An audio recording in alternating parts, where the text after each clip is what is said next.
Alright, so welcome back to the channel once again, everyone. Thanks for joining me today. I finally got the pull plow in the back working, and then it ended up tearing the back mount out of it, so we had to repair that. And since I've been using it, I haven't been able to use my front plow. When I tested out the truck, when I went to buy it, went fine, up, down, up, down, up, down, sideways, side, side, side, side, fine. The day I put it on, like December 23rd this year, 2020, once I get out to start plowing, of course, then it doesn't work. So what has happened is it's clogged. Let me show you real quick. It is clogged in this reservoir. So here's your pump motor, and then down here's your reservoir where all the fluid is. And right in front here is a filter that filters the fluid going in with a real fine mesh screen. Well, what happens, I don't know, for some reason, change fluid annually. That tells me there's a bit of an issue with these plows, that somehow it gets all kinds of tiny microscopic metal pieces or sludge or something. My Boss plows have never had that issue. I've been plowing since 1996. I mean, I've not supposed to, but I've gone 3 years, sometimes 4 years, on the plow fluid in the Boss. Anyways, so let's go ahead and change the fluid and get this thing figured out. So here's another bad design. I gotta do something with this. I really don't like that. That's asking for trouble. This should, they're designed to go through this. That's why that little metal hook is there, metal hoop. I would much rather run this over top of that, because this never really comes back all the way to hit anything. So if I get a chance, I wanna reroute that, because I don't want to buy another one unless I really have to. So on the bottom here, right there, is your drain plug. I think it's a hex key. So once I set this plow down, it ain't coming back up. On this, when the plow is down, this hose is kind of up. Actually, it would still clear.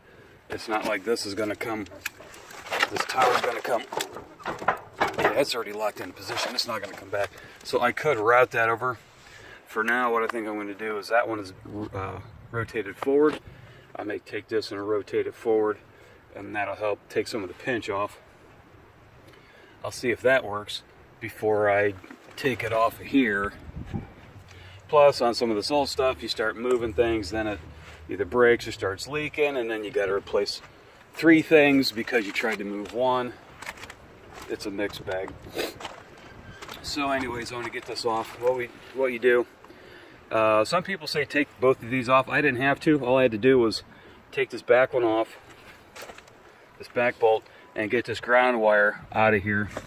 And then I can take this, unplug it here. This is your two big wire coupling. And then you can take this whole thing off and set it off to the side. You don't have to undo both of these. I just did the one because it's hooked down here in some of the solenoids. So take this off, take that off, unclip it, and then this bolt and that bolt, take those 2 off, gently wiggle and pull, and this thing will come right to the pump. The motor will come right off, and then we'll set over the side and we'll show you the fluid underneath.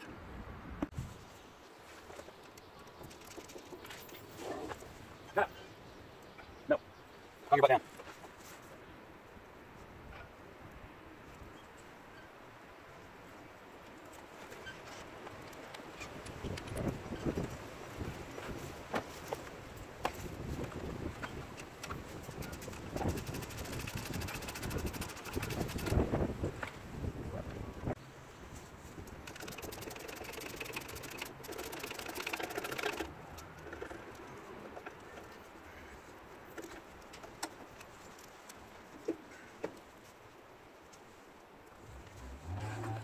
Okay, now carefully remove this because there's a cork gasket around it.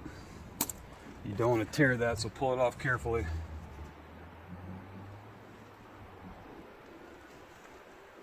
Get that gasket with it. There's your gasket, keep that nice.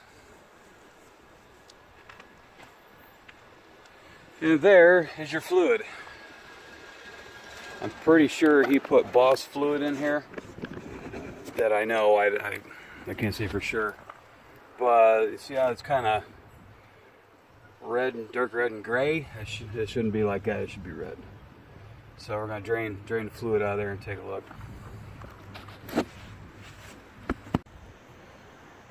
Alright, so that took a little doing. I was afraid that he might have Loctited that screw because it's a 1/4 inch hex and it had a lot of wobble in it, and the metric one was either too small, even smaller than that, or too big.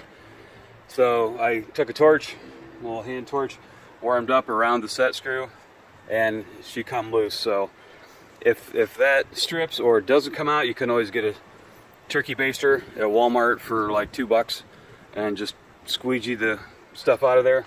That works too. So that was my next route if this didn't work. So all right. And there we go. Yeah, because see, he put, there's caulk or gasket maker or something on here to keep it from coming out. I don't know. It should just go in fine as it is. Yeah, whenever you get something you buy off of somebody else, you don't know what you're going to run into, what kind of issues they may have. One more reason not to wait until the last minute to get it done and get it changed, get it maintenanced, fixed, whatever. So yeah, do it in the summertime. Well, you got plenty of time to get parts ordered and all that good stuff. Well, looky what we have here. They're smart enough to put a magnet down there to catch metal shavings. So right there's your filter. That, yeah, Western, make it so there's a 1/8 of an inch to pull that out. Could have made a little shorter one or made a wider pump body. God. So I'll get some of the fluid out of there, probably mop it out, and get the, yeah, you can see the metal swirls. So we got metal in there. So we'll get the filter out. We'll take that magnet out too and see how much metal we got on it. Alright, so here's proof in the pudding. It's fine shavings. It's not metal shavings, but it is microscopic, so it's like a sludge. So at least somebody had the foresight to put a magnet in there, so that's good. That helps keep it out of the pump and out of the filter. But that filter still got some in there because it would not let the fluid through. So let me dig the filter out. You have to take, it's sitting like this. I believe you have to take it kind of at an angle so it'll get, you can't, here's the filter, here's the wall. Let's go this way. You can't pull it straight up because the back end of the pump, the filter, is hitting the front wall.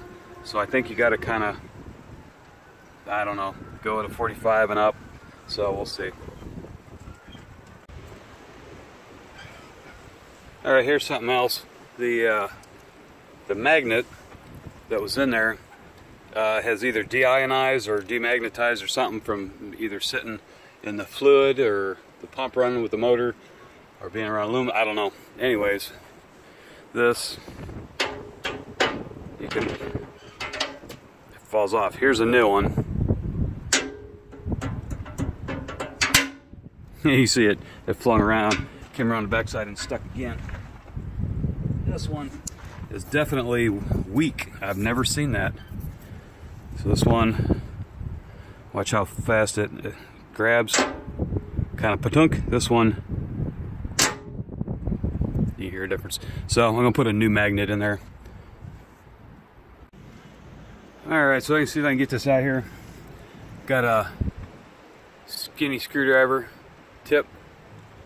I had a little tiny skinny one, but it's in my other truck, which is in the shop. So let's see if I can. Okay, there we go. I just gently pry that out. Wow. Okay, thankfully that was easier than I thought. Hopefully it goes back in as easy. All right, now.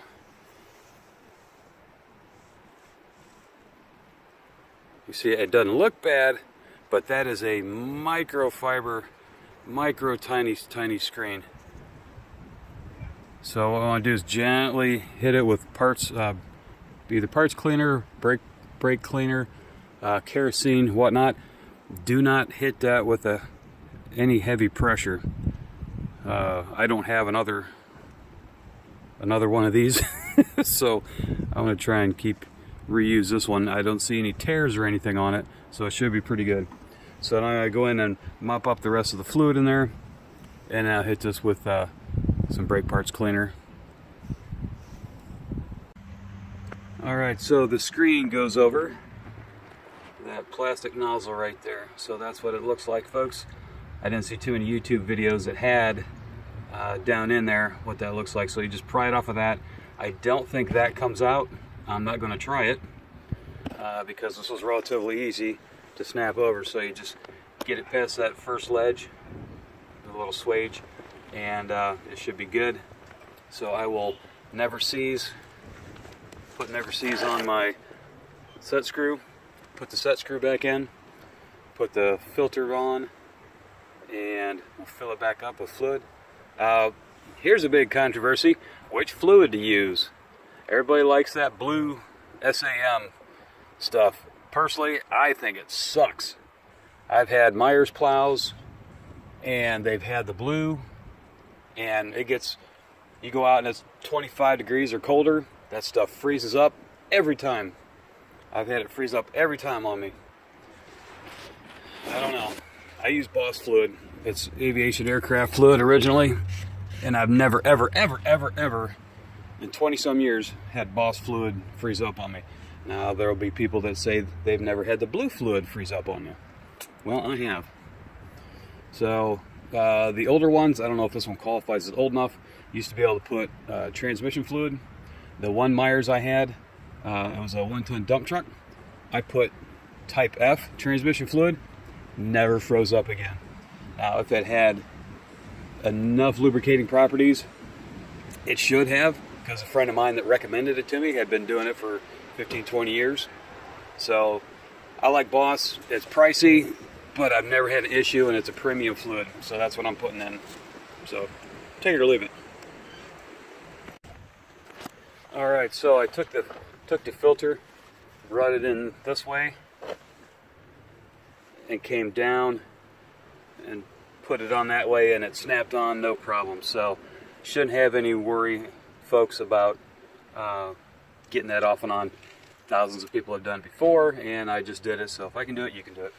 All right, so that snaps on. Put the magnet, the new magnet in there. I'm gonna put never seize on our set screw and get that in, and then I'll take this hose off and reroute this guy, so I don't want to pinch that and be stuck in the middle of a storm.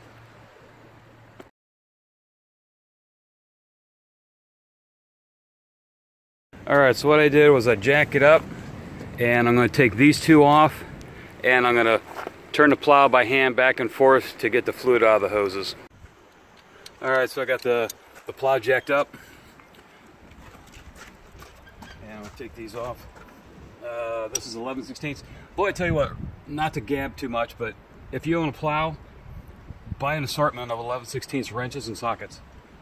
The lights are usually 11/16. These fittings are 11/16. There's a lot of 11/16 stuff. That's about the only thing I ever use them on is when I'm working the plow. All right, so this doesn't spin. This guy does. So you want to hold the wrench tight on that and then bust it loose with this. All right, so I did bust them loose. It took just a little more force. I always want to be careful and not put too much force on something because it'll break. Had that break before in the past, and I really have an aversion to that, so I Try and get everything off carefully. Yeah, no Teflon tape. Way to go. That means you had to crank the crap out of it. Monkey fisted in there. So we got it loose. Now we're going to drain these out. Put the catch pan under here and go side to side with the blade to force the fluid out of there. So the pump is empty right now. Got my glove on there to keep the rain out. So what the fluid that's in there now is still old. There's nothing in the reservoir. And we'll work the blade back and forth and it'll empty out the hoses right there. And then that'll help get as much of the old fluid out as possible. Alright, make sure everything's out of the way. The jack handle's all the way down so it doesn't get hit. And it should. Yeah, nice and easy. Look at that.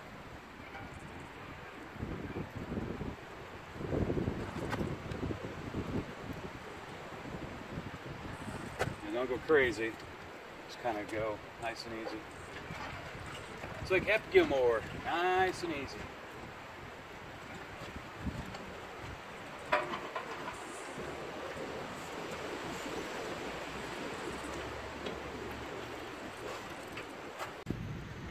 Oh, where are we at? Right there. Hopefully that'll focus. That's got a lot of pitting. If you don't get on the ground, you won't see it. So I'm going to take some sandpaper and sand that down, because every time it goes in, that rubs against your seal right there. Yeah. So whenever you get a plow, check that out, and that's one of the first things you want to check out.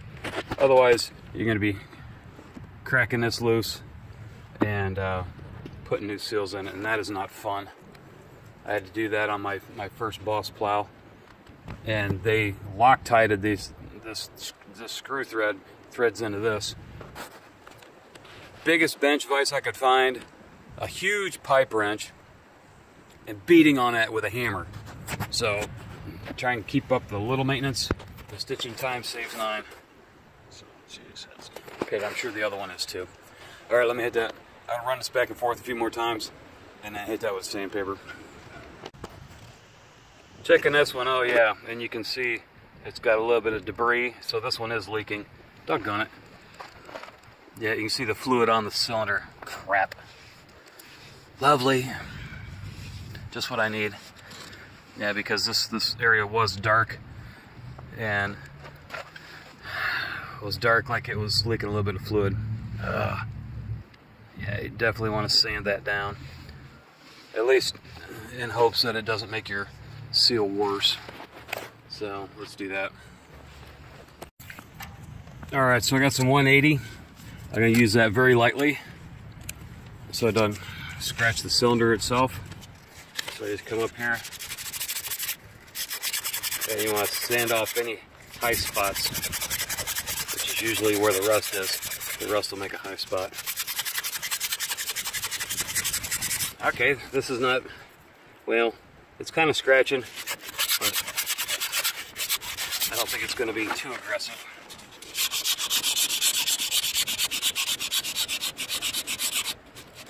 Get that flat surface, or that high spot off.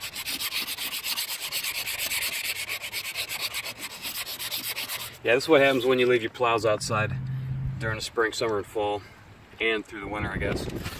If you don't use them and hook up a different plow. Yeah, it's kind of catching the sandpaper, slowing it down, so it's definitely wearing and tearing on that rubber seal. So if you have a nice plow that you want to keep and restore, then what you can do is you can just buy new cylinders and then put all new seals in everything. This one is not that kind of plow. So I'm going to sand it down, make it smooth so it's minimal wear and tear, and I'll just hit all the other spots and then go in afterwards with some 400 and smooth it all down. So let me get that done and we'll come back. Alright, so there's after. It's still got a little bit of seepage, a little bit of leaking. So what you want to do is keep your eye on your fluid level. That's better because you see I took the rust off it and it's more like metal on those spots. But this one had a little bit more leaks than the other one. So when you run it back and forth, you do get a tiny bit of film. Sorry, you do get a tiny bit of film on there. So this seal is leaking just a tiny bit. For as little as I'm trying to use this plow, this shouldn't be a big deal. And if it does start leaking, or enough to empty this reservoir, then we'll definitely change it. But you can just top that off every now and then. Keep an eye on the fluid. So I'm going to reroute this hose, and then we're going to go and fill her back up. You want to say hi? Really? Okay. So the wife is heading off to work. Give me a kiss. Mwah. All right, love you. Be safe. Yeah. Make bacon, all that jazz. All right, see ya. All right, so we're gonna put this back on. I'm gonna put the tape on here so that when you thread it in, it goes with the same direction. So that as you screw it in, it doesn't undo tape. This way it makes a tighter seal without having to crank it in there so tight that something might break. Alright, so remember which goes for what. This one was for the right passenger side. So put that in. I did reroute it up and behind. So as I run the plow up and down, I'm going to kind of run it up, check it, run it to the right, check it, run to the left, check it, just to make sure this isn't pinching. Because originally that's why they have it there. They got a little hoop right here, and then a hoop on each of these to route that through. Alright, throw that in, make sure it's not in the way.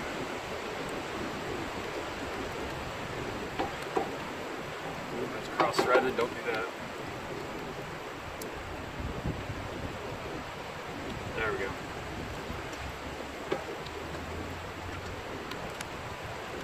You see that has a little bit of movement until it gets tight. Then it'll have no movement up and down once you tighten it up. Alright, so I'm going to tighten them up, and then we're going to put some fluid in.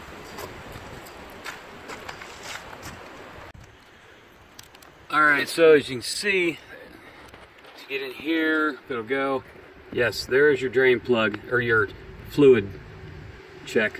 So what you can do is take that out, and then here's your fill plug. I'm just going to fill it with this big open space. So normally what you do is you have this out, and then once the fluid starts running out of that, you know you're full. So I can see all that from in here. And don't forget, when this is at an angle like this now, when you lift the plow, it'll be this way, and that'll run some back.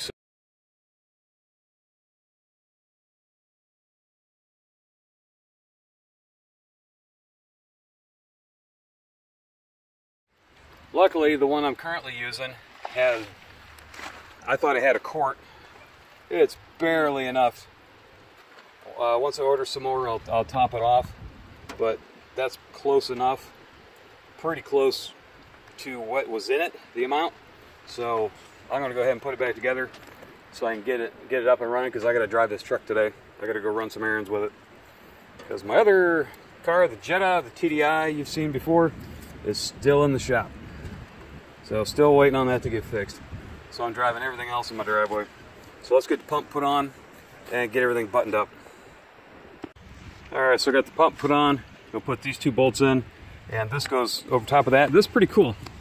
For the two connectors, those two guys right there, you got two that are on the truck and the other half is on the plow. And what this does is, for the summertime, when you're not using it, you take that up there and you shove it up inside of this. It's got one for each of the plugs. Now that's pretty smart. I'll give them that. That's a good idea. Keeps your connectors out of the weather. Normally, I make sure mine are just hanging down straight. That way any rain will run off and not go inside, but that's a good idea. So we'll definitely use that this spring. So put that there, and then put them 2 bolts on, and then I'll get to hooking the electric up on the negative side. All right, so one thing I'm doing on this ground is, you can see that's rusted, and that's rusted, so that's not a good thing. This had washers on the bolt that put it in, so I'm putting a new washer. It's not rusty. So just take your sandpaper,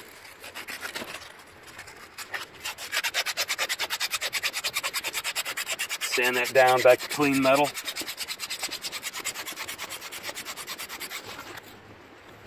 And everything's wet, it's got rained on. So you want clean metal, and then you put dielectric grease in there. Sorry about the finger.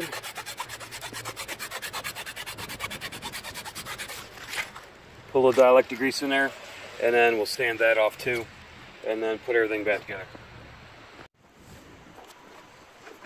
Alright, so we got everything sanded down. I put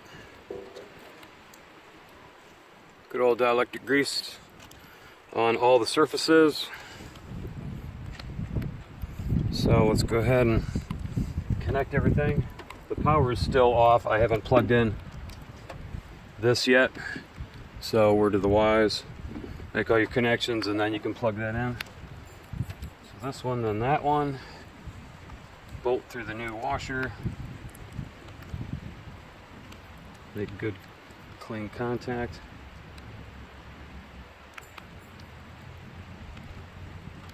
Thread that in, then snug it down. That's this bolt in particular is I think 13 millimeter.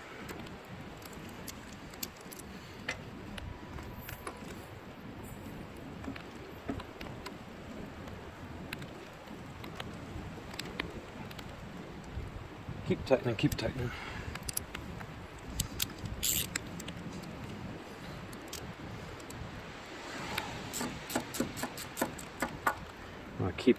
Hold that and keep this ground wire down so it doesn't come swinging up this way.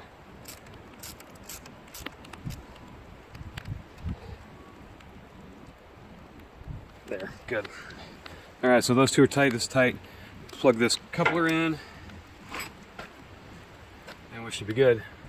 Untwist it, there we go. That's better. It's flat on the bottom and V on the top, so it's impossible to mess up. I put dielectric grease in there too. All right. Tight, tight, connected, tight, connected.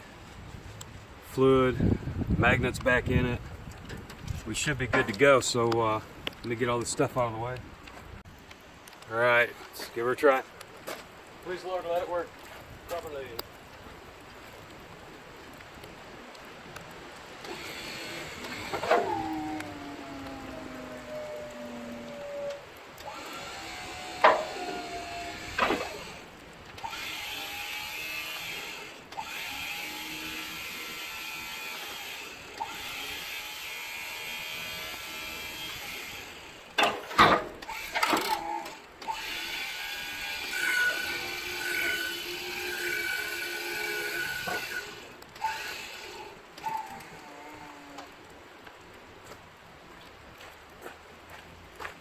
Alright, so as you can hear, it's groaning and chattering. That means it's low on fluid because what we did was it was up to that level in the reservoir on the pump, but we still had all the fluid that was in each cylinder. So I'll need to add probably half a quart. So for now, until I can get more fluid in, I'm going to angle it where I want, like right here, and then raise it all the way up. And that'll get me back and forth to the store today. I just won't use a plow or drop it or just leave it up.